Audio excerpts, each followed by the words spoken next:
מה נשתנה? עזוב, תביא עוד מנה של וויסקי או איזה קוקטייל פינוקים.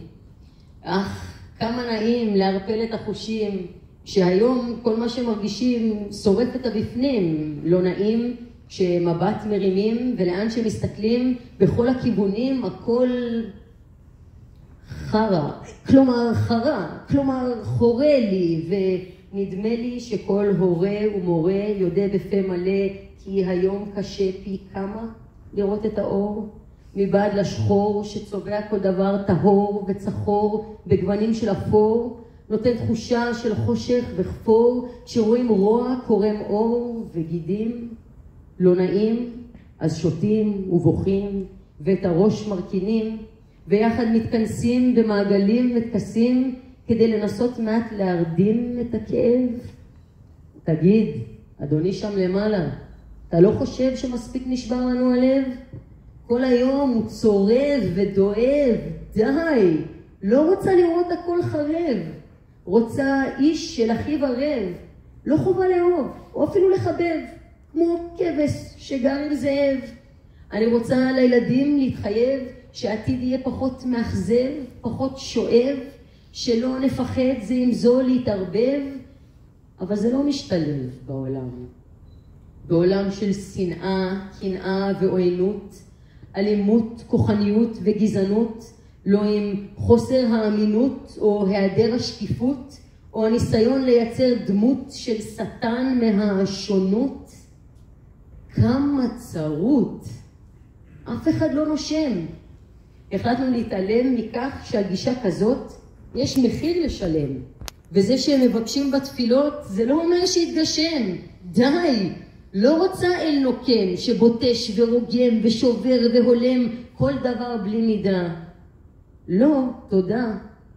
אני רוצה נוכחות נקבית, עדינה, אמינה, שזמינה לשמוע כל קינה ונכונה לענות לכל תחינה, מלאה ברצון לחנינה ושופעת תמיד בינה, הבנה ותבונה.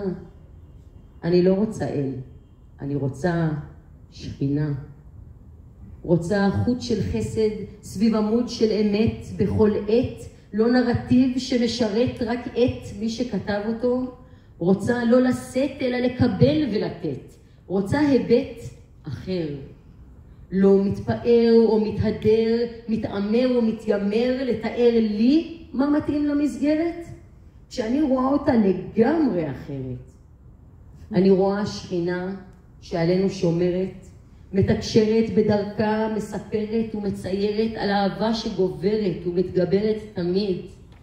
אני רואה מציאות מחוברת, ששוזרת ולא מפוררת, והיא השכינה יוצרת צמיחה שתכסה את העולם, את כולם.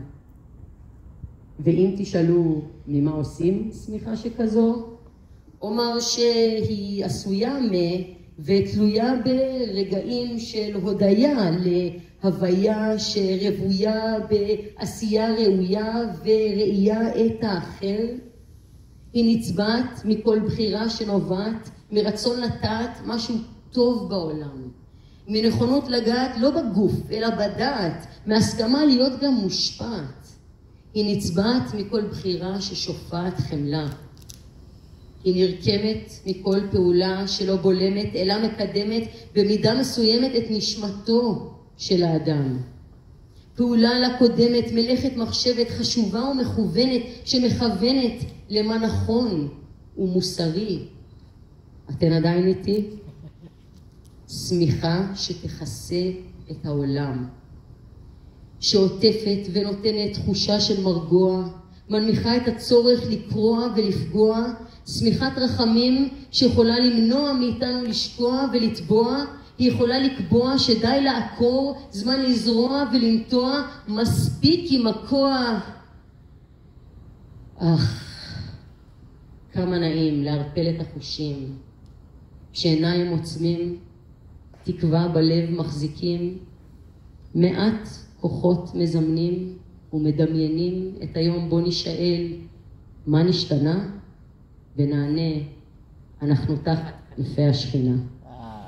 תודה רבה.